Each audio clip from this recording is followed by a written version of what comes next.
அனைத்து நண்பர்களுக்கு வணக்கம். இந்த வீடியோவில் எதை பற்றி நம்ம பார்க்க போகிறோன்னா, நீங்கள் அனைவரும் எதிர்பார்த்து கொண்டிருக்கும் 10ஆம் வகுப்புக்கான மார்க் லிஸ்ட் எப்படி நம்ம டெவலப் பண்ணுறது, அதே போல் 12ஆம் வகுப்புடைய மார்க் லிஸ்ட் கூட பார்த்திங்கன்னா நம்ம டெவலப் பண்ணிக்கலாம்.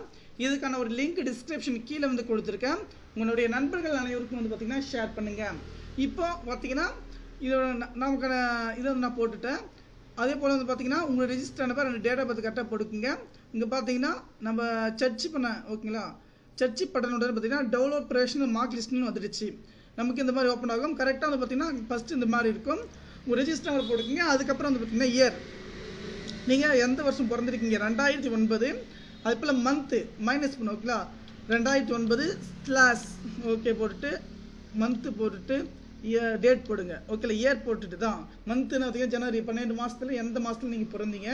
அதே போல் உங்களுடைய டேட்டா போட்டு சர்ச் கேப்சா போட்டு 22 ஒரு நாள் எவ்வளோ கூட்டிக்கங்க ஓகேங்களா, 26 அப்படின்னு போட்டு நம்ம சர்ச் பண்ணது வரும். நமக்கான மார்க் லிஸ்ட் பார்த்திங்கன்னா இப்போ நமக்கு டவுன்லோட் ஆகிடுச்சு ஓகேங்களா. நமக்கான மார்க் லிஸ்ட் பார்த்திங்கன்னா நீங்கள் எந்த ஸ்கூலில் படிச்சிருக்கீங்க, அதுக்கப்புறம் பார்த்திங்கன்னா உயர்கல்வி செயலர் அவங்களுடைய சிக்னேச்சர், எங்களுடைய ரோல் நம்பர் எல்லாமே பார்த்திங்கன்னா வந்துடும். நீங்கள் அதை பார்த்திங்கன்னா டெவலப் பண்ணிக்கலாம். கண்டிப்பாக இந்த மாதிரி தான் உங்களுடைய மார்க் லிஸ்ட் பார்த்திங்கன்னா டெவலப் பண்ண போகிறீங்க. நன்றி.